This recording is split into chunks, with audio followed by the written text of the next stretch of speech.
Hello, everyone. Welcome to today's webinar on how IP leaders can define, track, and assess KPIs of their brand protection program.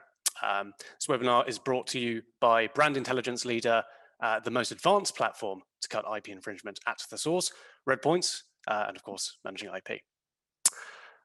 As brands increasingly rely on selling online, they open up more opportunities for growth.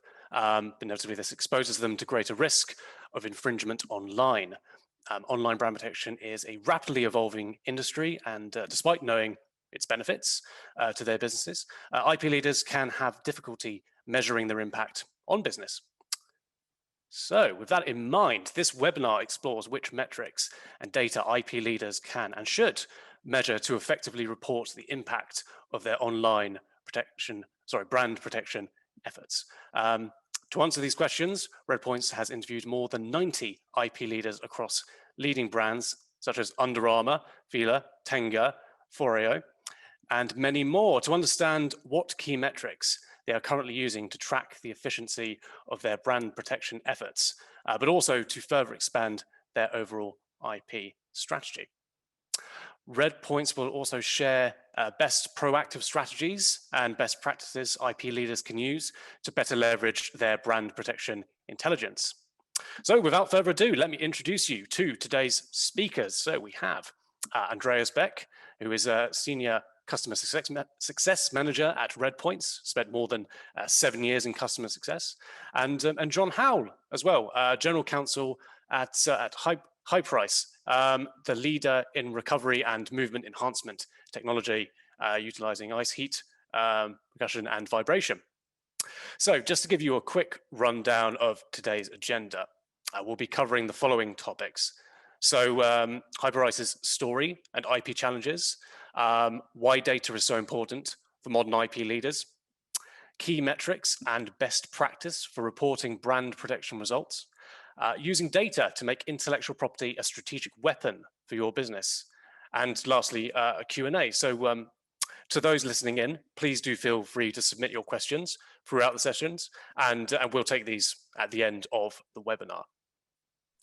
As a special thank you for joining the webinar today, Redpoints will be offering brand new Marshall speakers, which you can see there on the screen, to one of our attendees. Make sure you fill out the form. The link for that is in the comment section to be in with a chance to win your speakers. Winners will be announced via email tomorrow. Right, now without further ado, I will pass over to John. John, would you mind starting by telling us a little bit about yourself and your company? Yeah, absolutely. Thank you, Patrick. So I am the general counsel at Hyperice and have been in that role since early last year, 2020. Actually joined the company about a month before we entered into the pandemic. So the timing was a little bit unique. But I've represented the company going back to the company's founding in 2010. And so had a close relationship with the company throughout. And in my more formal in-house role since the beginning of 2020.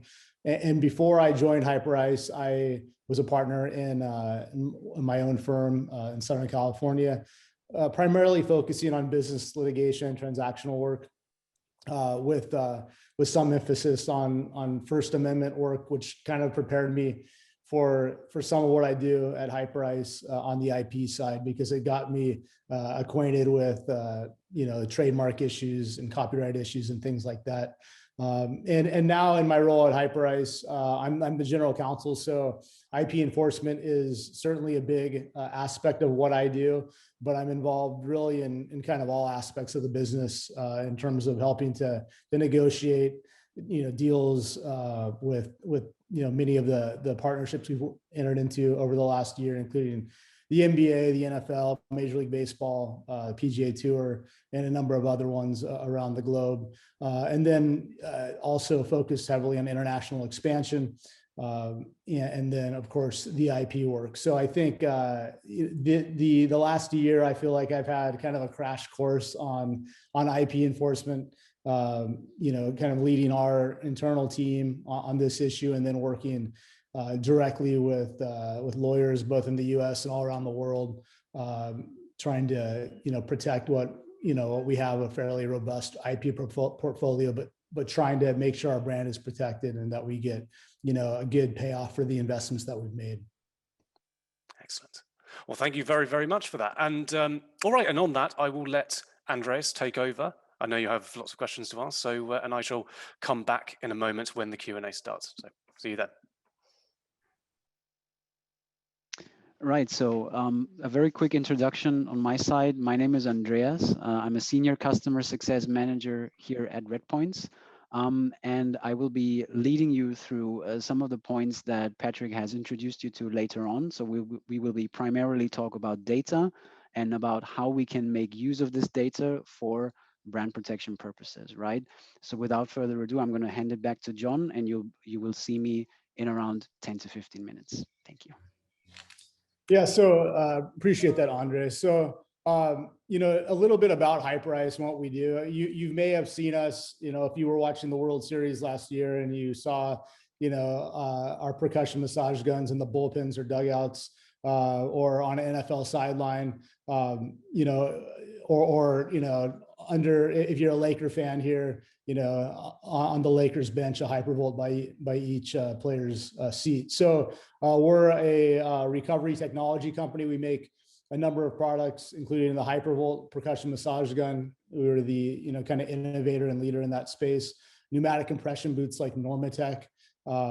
We have a heat and vibration product called the Venom, and a number of other recovery technology products.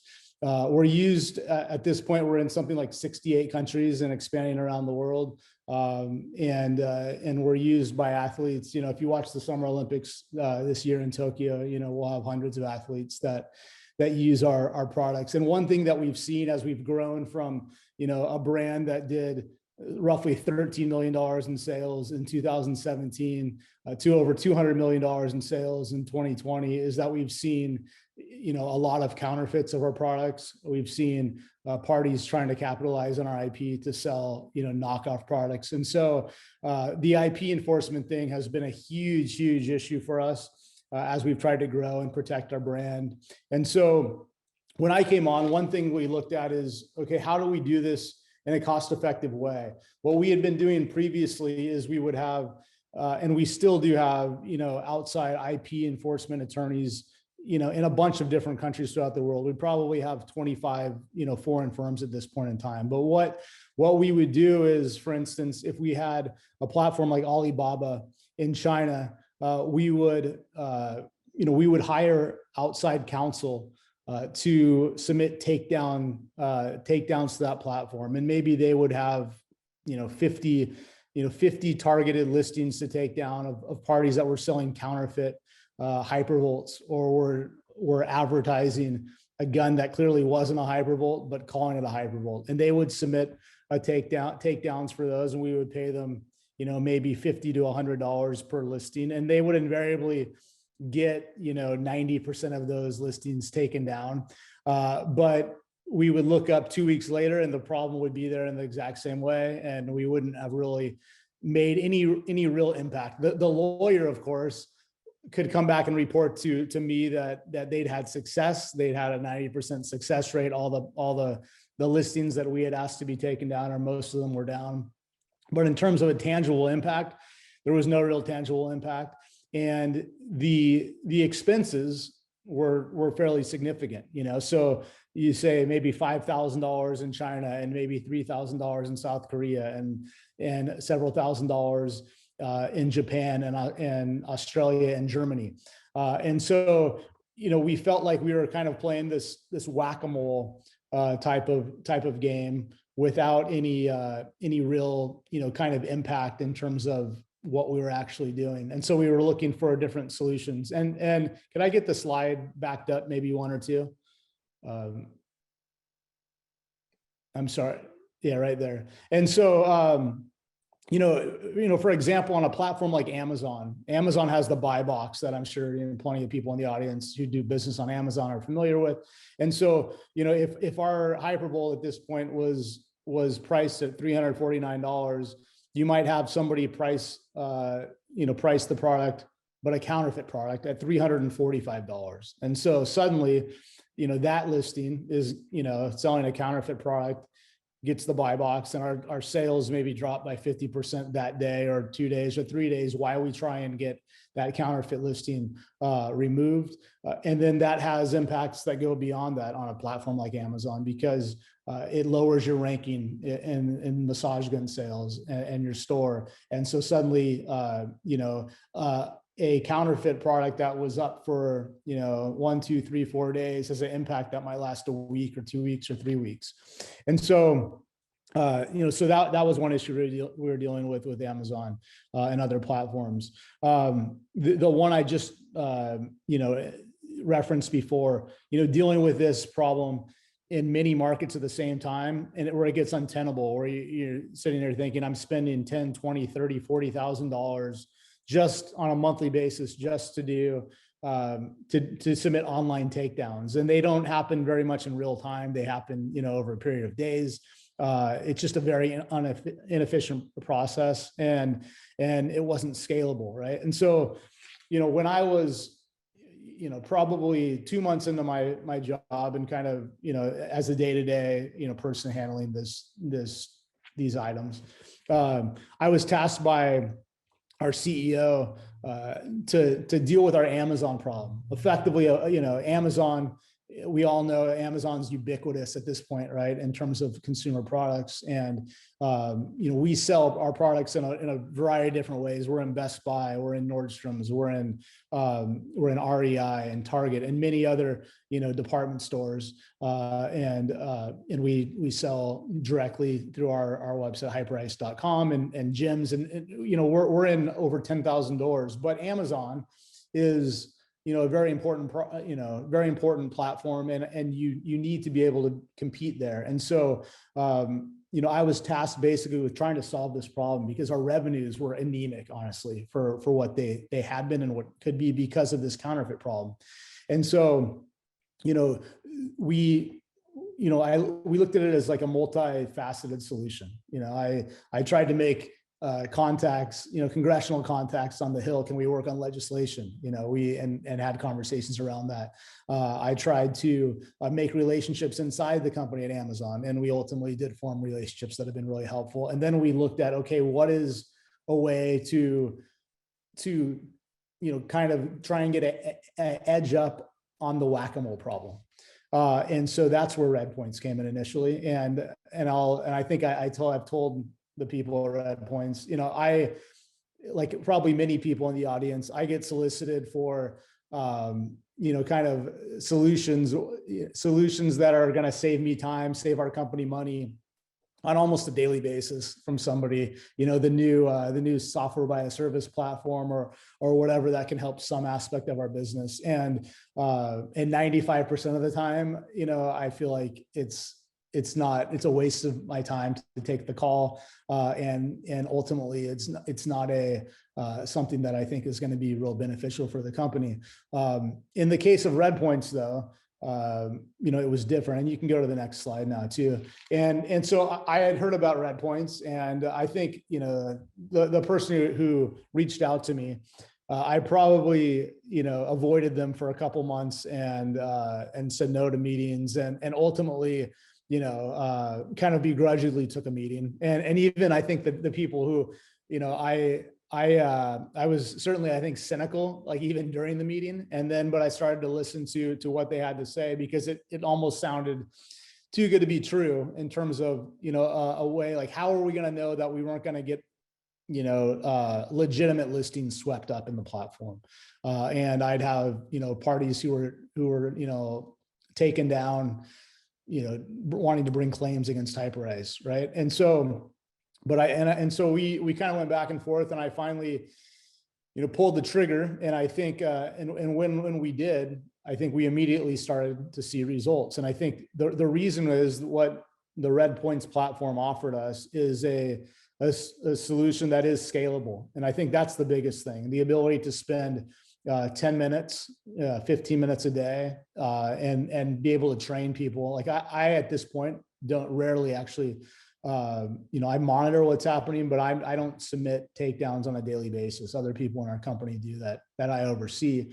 And so, the ability to spend a few minutes a day and submit, anywhere from at this point, because our problem has been reduced so much, submit, 10 to 15 takedowns on a day versus, a couple of months ago, or I'm sorry, when we started, like last spring, I could sort through 500 listings and probably submit takedowns in all of them, right? And so, and the ability to hit markets, we can hit platforms in Latin America, Europe, North America, Asia. We can do that all at the same time, all seamlessly. And, at times as well, submit mass takedowns through reps at Red Points as well, customer service reps. So it solved, it took away this problem where I think we always have when we see there's a problem, you want to act proactively to find a solution, right? I mean, I think that's what leaders do. And that's what, anybody in a role that has an IP enforcement role is going to need to do. But I think that there's nothing more discouraging than seeing a problem and knowing you have to act on it, but knowing that the solution that you've chosen, kind of the readily available solution, just doesn't work, right? In terms of whether you or somebody in your company is going to be submitting online takedowns to these marketplaces, or whether you're going to hire outside counsel to do it. In either case, it's a drain of resources that is not going to, generally doesn't see, the significant results, the real impact that you need to see. And so I think that's where, with Red Points, I think that, it allows for a kind of one-stop solution that it's not perfect by any stretch. There are still problems you can't encompass everything. The platforms at times will reject takedowns that they shouldn't. It's possible to make mistakes, and we still have a robust outside counsel presence that and our IP enforcement. But in terms of kind of getting ahead of the game in a way that we couldn't before, it's been game changing for us.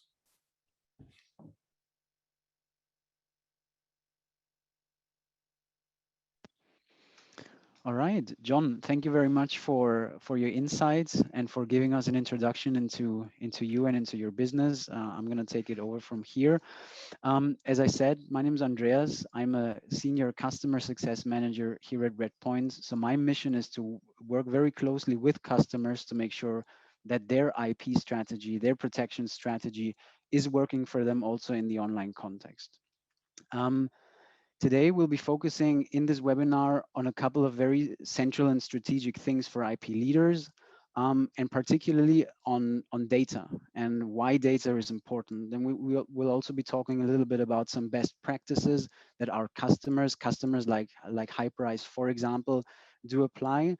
And at the end, I'll show with you some scenarios where data, KPIs, and metrics can typically be applied in an IP context, all right? But as an introduction, why is data for us as a software provider, but also for our customers as the ones that consume all this data, why is it important in an IP context? Well, it's important because, as John alluded to, the e-commerce market is rapidly changing. Infringements are rapidly increasing in local markets, but also on a global scale. And we all know the pandemic has potentially even accelerated that process, right?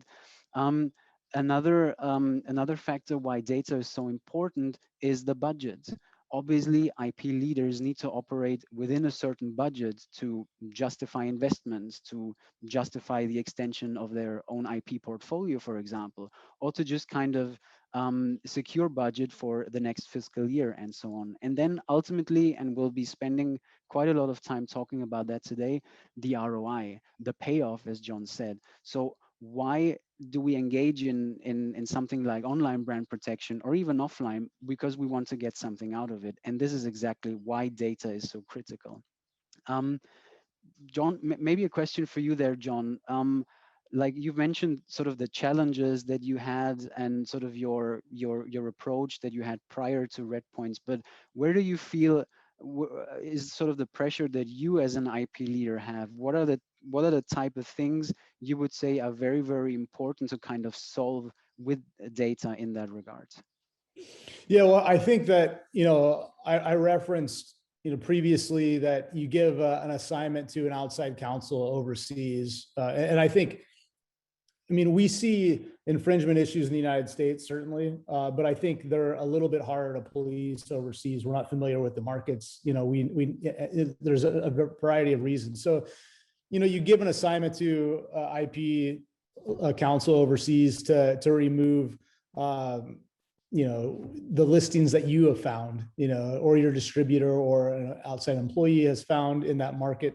And so you maybe provide a spreadsheet of a number of listings, and they submit takedowns and they come down. And so, like on the face of it, it's a win, right? But I think the reality is, I think of it like this: like if you have 1,000, counterfeit listings on Alibaba, and you identify and remove 50 of them, you haven't really done anything to the problem, right? It's like you have a Pyrrhic victory that you took down 50 listings.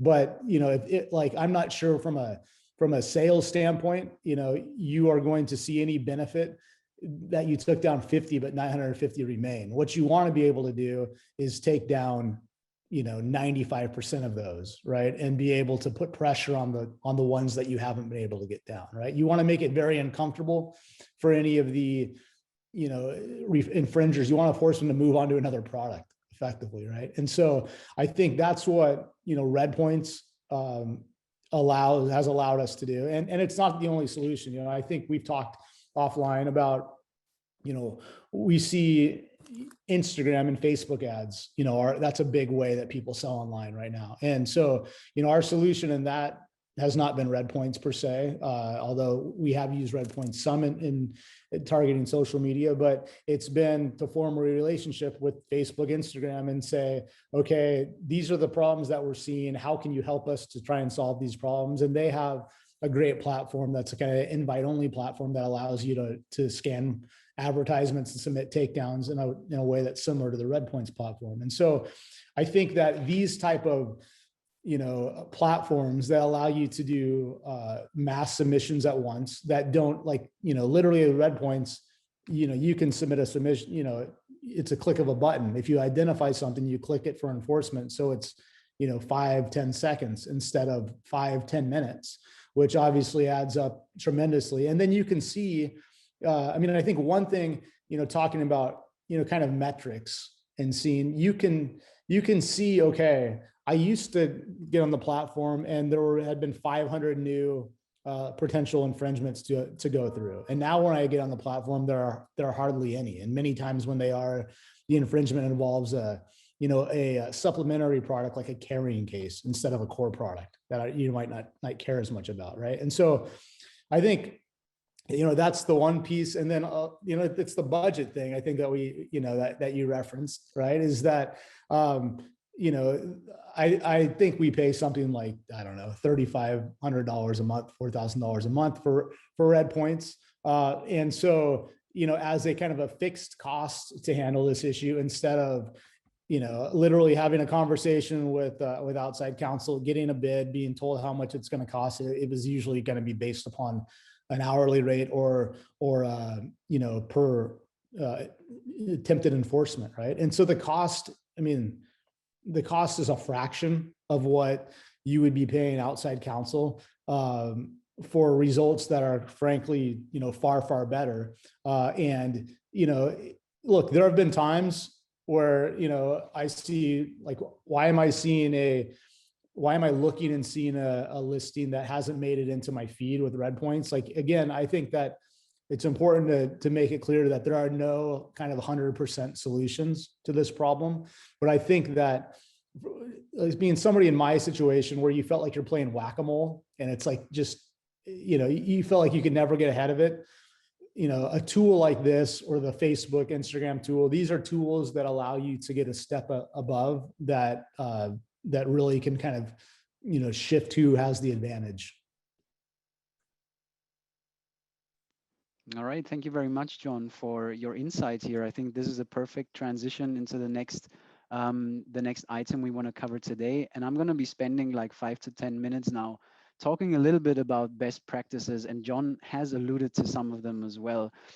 Best practices in the sense as to why as to how we can measure and report data. Okay. And this is actually, Patrick mentioned that in the beginning, this is something that I share on behalf of our customers, whom we asked several key questions in terms of what they feel is important to report back or to their C-level or in their organization, and also, of course, what they want to measure in the first place. So these are the points that we're going to cover very quickly. So we're going to spend a little bit of time to talk about data and why it is sort of important.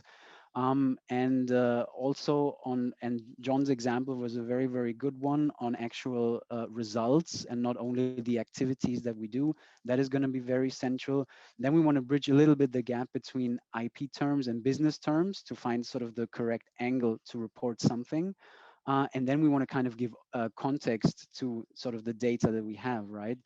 And last but not least, I'll spend a little bit of time talking about thought leadership. So if we can go to the next slide, please. Thank you very much. Um, Data is your best friend. This is actually something very, very crucial. The data that you accumulate with a service such as Redpoints, or even like with your own process, is actually the basis for anything that happens next, right? What does that mean? It means, on the one hand, that we need to kind of be able to prioritize this data. We need to give it meaning, but we also need to make sure that with all the data that we gather, we actually have some key metrics and key KPIs in place that give us a story around this data. Where are we performing good? Where are we performing not so well? What should happen next, right?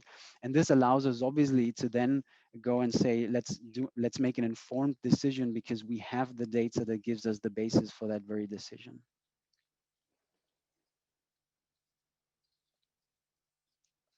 If we can go to the next slide, thanks. So John's example very much fits into this. If we then begin to kind of focus on actual results, right? So an activity, this is something that you can do offline. This is something that you can do with an external council, with a local IP team on the ground, with a service such as Redpoints, right? So one typical example is that you detect a certain amount of potential infringements, or that you enforce a certain amount of potential infringements. Well, that's the activity. The result, and that's sort of the data that we want to derive from that, is how does that actually translate into, for example, an enforcement success rate? How well are we enforcing in a particular jurisdiction, for example? Or another typical example is that in our service, at least, we find sometimes listings that we call not enforceable. They are infringements, but for some reason, we cannot remove them. And one very obvious reason is that we don't have the sufficient IP rights to do so. So this data is also very critical for our customers because it allows them to make an analysis and to kind of understand where they are exposed and where they maybe should be spending money in terms of broadening their IP portfolio. And obviously, this is something that we can examine over time, right? So we can very clearly understand, and I do have a very interesting example later on in the presentation, how the time element fits into all of this and how we kind of can derive results that are not only at one particular point in time, but actually spanning a very significant amount of time.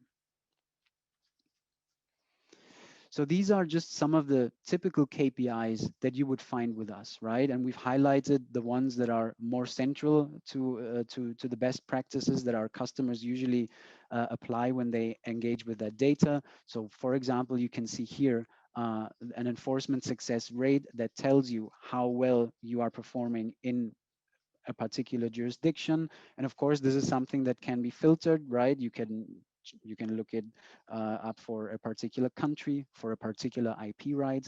And then also the example of those non-enforceable cases that I've just mentioned earlier are also highlighted here.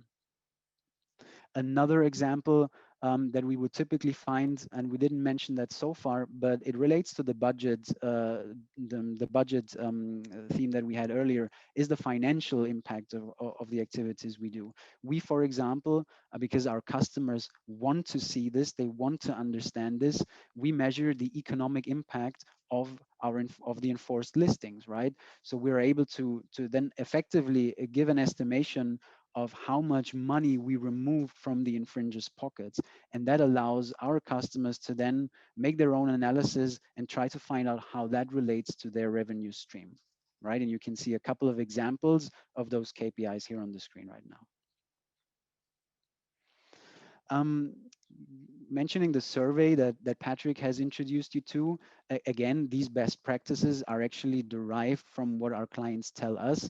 And we, in the survey that we did, we actually asked C-level executives on the top KPIs that they find important for their business.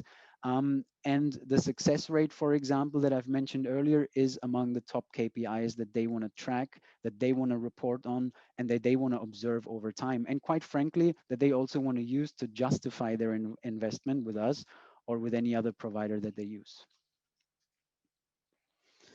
Um, Bridging the gap between IP terms and business terms, of course, it's very important for an IP department to retrieve the data, right? But it's also very important to kind of give meaning to this data in the sense as to how it relates to the business itself, right?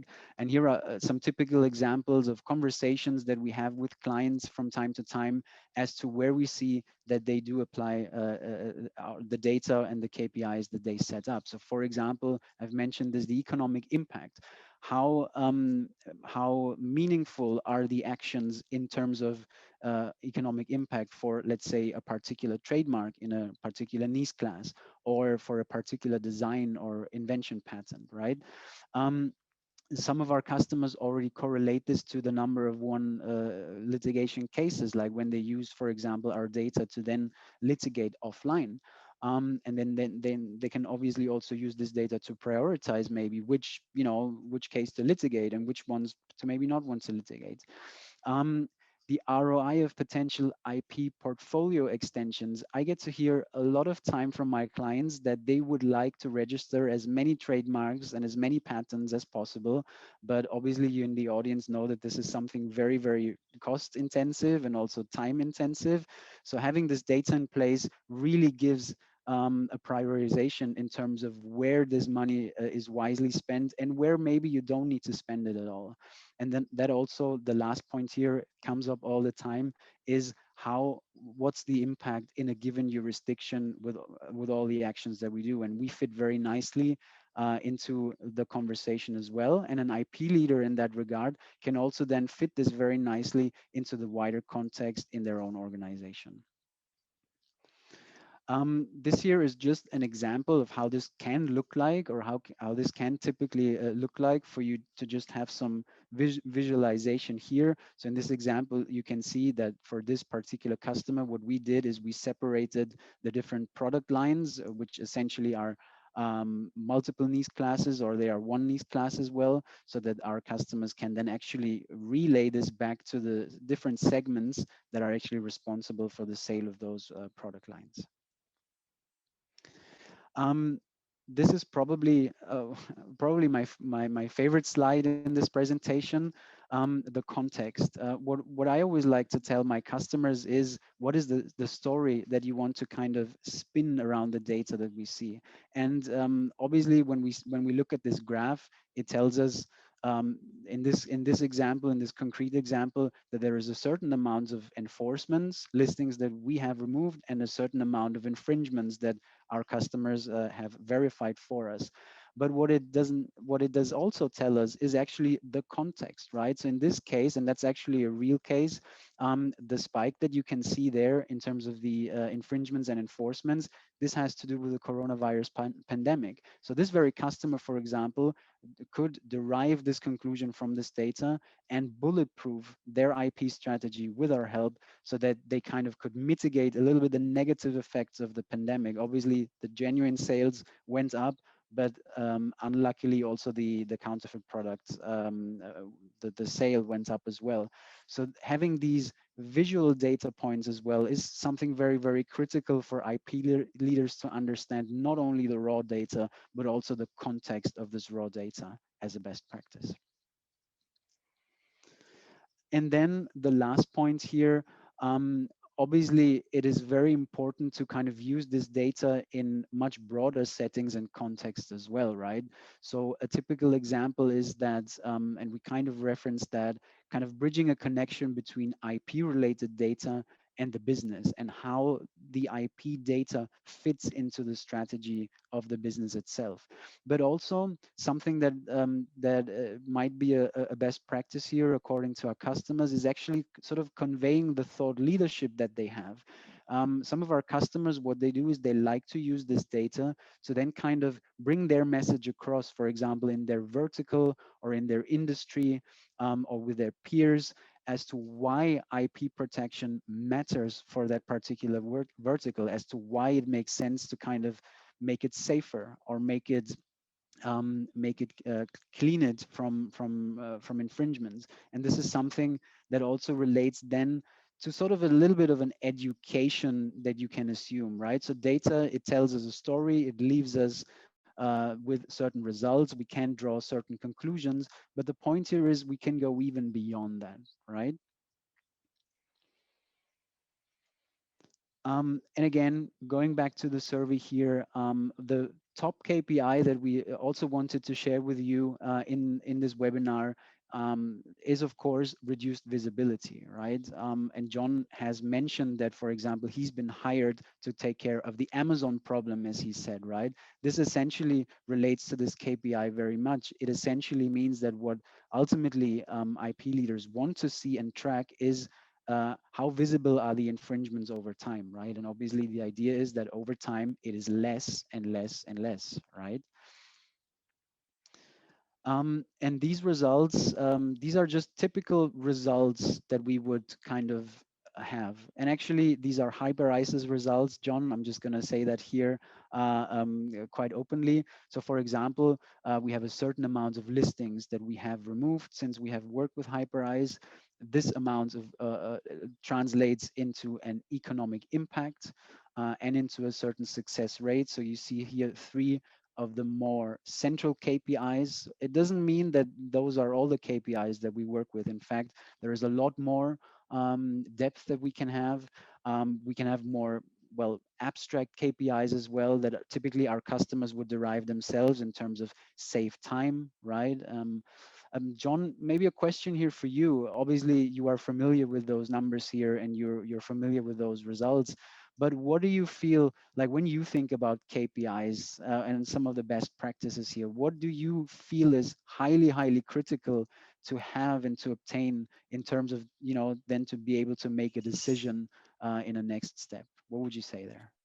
Yeah, I mean, I think for me, the most important thing really is monitoring like the decrease in potential infringements identified, right? Because I think that's when you're making an impact. I think to the extent we talked about before, what I said, if you have 1,000 and you get them all removed, and then you have 1,000 show up 2 weeks later, the impact is, I think, it's kind of a hollow impact, right? It feels good, but it doesn't really accomplish much. And so I think that the thing that for me, I know it's working is when I get on the platform and there are none or only a handful of new potential infringers. And when those infringers, oftentimes, they're the one-off seller on eBay, which is, not technically even infringement oftentimes, versus the seller on Alibaba that is, that has, 10,000 counterfeits. And similar, I get on Facebook's platform every morning for 5 minutes, and I know it's working when there's no ads to report, and so I think, that to me is the most valuable one. I think these other metrics are nice in terms of, and certainly maybe in terms of talking to, other leadership in the organization and people to be able to be like, hey, we've taken down thousands of listings here, and success rate and so on. But I think that the real metric that to me shows that it's working is is the decrease that you see in actual listings to take action on. All right, thank you very much. I appreciate your insight here. In the remainder of the webinar, what we wanted to highlight as well is some of the applications of the data, right? As to how we can use it, or in which context we can use it to build a stronger IP protection strategy, or to bring the message across that we want to bring across as IP professionals. All right. So there are a couple of points that I just want to highlight in the next 5 minutes. And these are actually concrete questions that, for example, a report that you put together could ask, or you want this report to answer these exact questions, right? So for example, we want to maybe understand where certain products are exposed more, and where do we have maybe a bigger infringement problem than elsewhere. And also, thank you.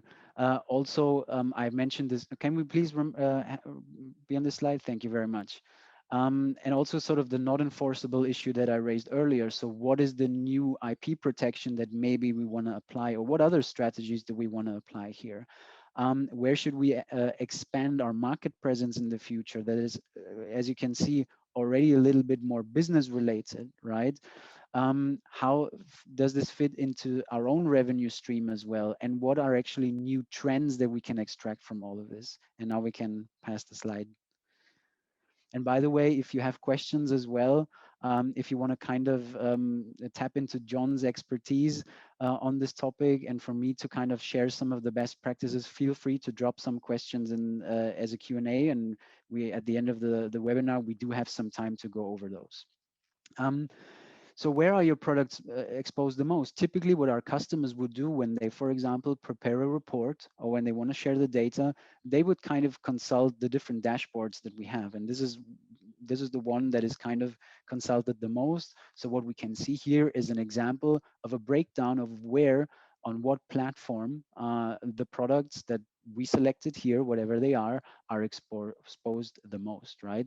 And this also tells us a little bit of the financial impact of all of this, right? So at first glance, you kind of see, okay, in this very example here, the situation looks like this, and this is something we can bring to the attention, for example, of someone who has a stake in that data. This is, of course, something that we can do on a very, very linear level, right? We can check that, for example, for a specific domain or marketplace that we're interested in, but we can also actually check that on a holistic level. And I know for a fact that a lot of customers like to do that. They like to see this heat map that we have to get an understanding of course, also where sort of the exposure is, but more in the sense of geographies and jurisdictions, right? Going back to the not enforceables, I can only stress that this is a very, very central KPI and very, very critical to many IP leaders that we work with, as it allows them basically to craft a message around why we should broaden the IP portfolio, right? Obviously, there are more KPIs here, but this, I would say, is the central one. And we very much like to highlight that as well with customers, because it's valuable information for them. We mentioned the revenue stream earlier on as well. So again, this is very, very critical, of course, to simply justify the investment, right? And we've heard from John earlier, and I'm sure many in the audience maybe have made the very same experience, that having someone who is kind of a local IP professional or lawyer taking care of the problem on a very, very different scale, right? Who charges maybe per hour or by infringement. It's very important to have the data in place and to report back to a stakeholder internally to kind of also raise awareness as to why it makes sense to kind of have another or a different strategy and how it relates to the revenue stream. And the revenue stream specifically is actually something also very critical for every business. I mean, that goes without saying, right? Typically what our customers do is they use this data and then they kind of derive their very own analysis to that, right? Of course, but the number that we see here doesn't necessarily mean that this is the amount of money that went into your original revenue stream. It would only be the case if every single person who would have bought the fake product now buys the original product. But this entails obviously that we need to kind of think a little bit about what does that mean for our revenue stream? Is it maybe 10% or 1%? How does this relate to our own story? Trends. We've seen one graph earlier. This is another example of how, in this case, the financial KPI, how this performs over time. And this is actually also very critical in many of the reports that our customers like to prepare. And it's very important for one single reason, because it relates very, very heavily on the one hand to the activity of the infringers, but also to the actual activity of the business. Just to give you one example, if you are, for example, a board game company, let's say, maybe the Christmas season is sort of the season where you generate more revenue, right? And maybe you want to kind of understand as well with trends how the infringers relate to that. Maybe we see that a lot of the economic impact happens during that time frame. Maybe we see that a lot of activity happens during the time frame. Singles Day in China, Black Friday, of course, all of these events might play a role. And I can tell you that the data sometimes tells very interesting stories in this regard. Another example might be, for example, a fashion company, right? Where you are very tied to seasonal sales, where you have like summer sales, and then you change the collection over time. So there is a certain fluctuation happening there. Our customers very much appreciate the fact that there is a certain visualization that they can then sort of understand how the infringer's activity relates to their own activity. All right. We're already towards the end of that presentation. John, I did want to give you the opportunity to maybe chime in here as we talk a lot about the data here and about, you know, creating reports, for you to kind of just share your own best practices here, maybe with the audience, or maybe just your thoughts on this as to what you appreciate about the data that you kind of see, and then we can hand it over to Patrick for the Q&A. Yeah, thank you, Andres. I think with the data, I mean, I think the easiest, the best thing that I see for it is just like it works really well for me because it's very easy to follow. You know, you don't have to, like, I'm not a great, you know, kind of like spreadsheet, you know, maker, and you know, but it's very simple. You can see, you know, it's very clear what your enforcement rate is. It's very clear how many takedowns you have. It's very easy to see kind of what the trends are. I mean, I think the trends are really important, like I got into before. So you can see that, okay, in March I had, you know, so many infringements, and that's, you know, been halved or, you know, greatly reduced over time. And so I think that's when the metrics that show that it's working, right? If you're having all these enforcements and you continue to see infringements go up and up, you know, either the counterfeit problem is getting much worse, and or, you know, the process of the platform isn't really working. And so that hasn't been our experience. Our experience has been the opposite, where we started with, you know, thousands of potential infringements, you know, last, you know, it's been over a year now. And I think, you know, as time goes on, just seeing fewer and fewer. So I think that kind of charts over time for me are probably the data points that really are most helpful. Fantastic. Well, thank you, John, and thank you, Andreas. That was fascinating. I very much enjoyed that. But anyway, we shall now move on. Oh, sorry, before we move on to the Q&A, one final reminder.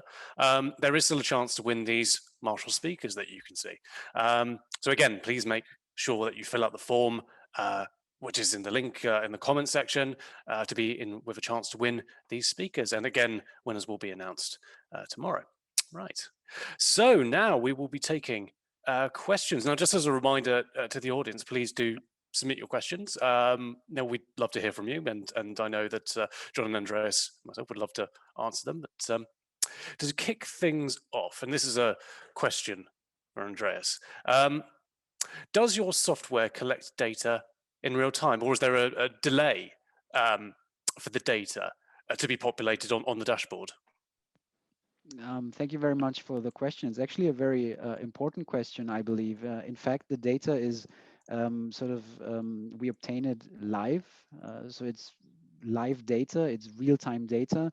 In terms of how we visualize it, there is a slight delay until sort of that data is visible in the dashboards, essentially the screenshots that we have seen. But the data is live. So anyone who consults the data, let's say, does have a very, very direct overview of what's happening. Excellent. Well, thank you very much. And that is interesting. All right. Well, I'll pose a question to John as well for the sake of going back and forth. So, how many hours do you think you need to dedicate to Redpoint's platform to see actual results? To put it another way, I mean, how quickly did you start seeing positive results when you first started using this platform? Yeah, I mean, I think we started seeing positive results almost immediately. I think, in the early, the first several weeks, I mean, there were times I might spend an hour, kind of sifting through, potential infringements. But I think, that quickly got greatly reduced to now. I mean, I think it's something that's a 5 to 10 minute a day, process. And again, it's not something because of how, simple the platform is. If you train somebody just with oversight, I don't have to spend much time at all on it now, but I think our team doesn't spend more than 5 to 10 minutes a day generally. Fantastic. That's very quick. All right. And all right, we have a question, which is I'll pose to Andreas. So how is the value of counterfeits calculated? This is an interesting one, but give it a go. Well, I I didn't study mathematics. I'm actually a language person myself, so I can't give you the exact breakdown of how it's calculated. What I can tell you is that obviously, if you have sophisticated technology in place, which is able to kind of scrape data from the different sort of portals that will work with the different platforms. What we can then do with this data is, of course, also do calculations ourselves, right? Which is essentially how this works. So this is something that is entirely based on what we find online, right? And this allows us to stay kind of very true to what we believe is a very, very decent estimation, let's say, of how the economic impact actually looks like, right? Obviously, there's a lot of sophistication happening, a lot of zeros and ones that are kind of changing sequences. I don't have the full details there, but at least that's sort of how it works.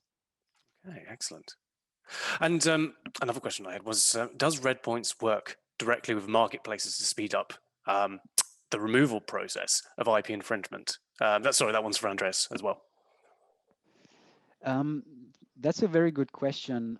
Yes, we do. Obviously, what we have to understand, and again, John has alluded to that as well, I think at multiple points in his presentation, the marketplaces are a very, very central actor when it comes to the enforcement, right? So it will never happen without them, I mean, quite frankly.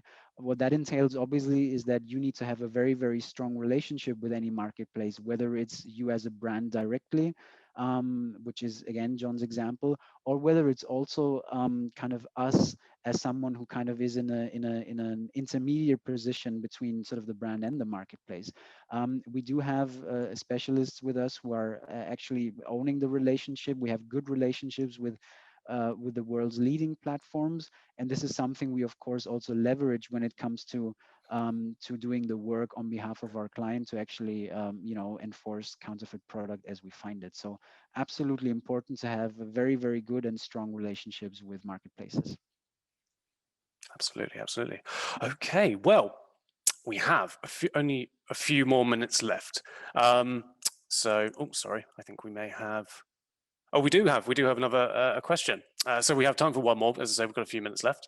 Right. And I'll put this one to John. So how does Redpoint compare to other services, OPEC, Mark Monitor, Core Search, etc.?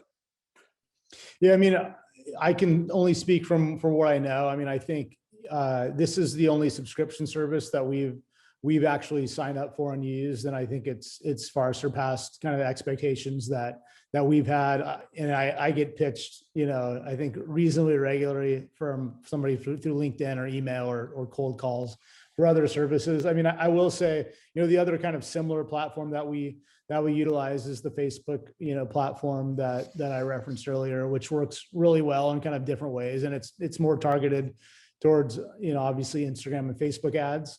But I think from a marketplace, platform standpoint, I think the great thing about Redpoints too is like, early, we were getting infringements on a platform in China. I can't recall the name, but one of the online marketplaces that at that point, Redpoints was not covering, and I reached out to them, and they were already kind of in beta testing at that point in time. So I think that, kind of like a holistic global solution, I think that's what makes Redpoints great, in that I think we're all looking for, options that make our lives easier. And so I wouldn't want to have, contracts with 3 or 4 different platforms. It's nice to be able to know that, okay, I have Europe covered, I have Asia covered, I have Latin America covered, and so on. And that it's a growing company that is going to be able to grow with our business.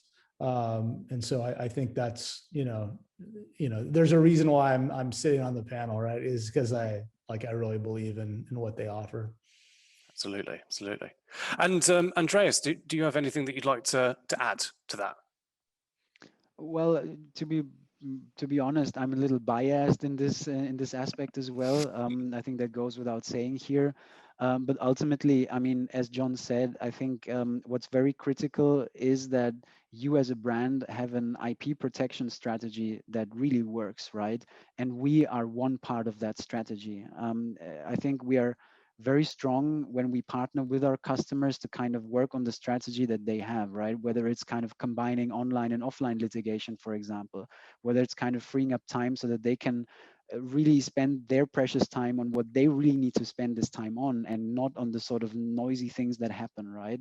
And I think ultimately this is something that down the line you will kind of see for yourself if a certain strategy works or not, right? So of course, I know my own company a lot better than I know others, but I think for every brand, the question they should ask themselves is, how does a provider fit into this overall strategy that they have?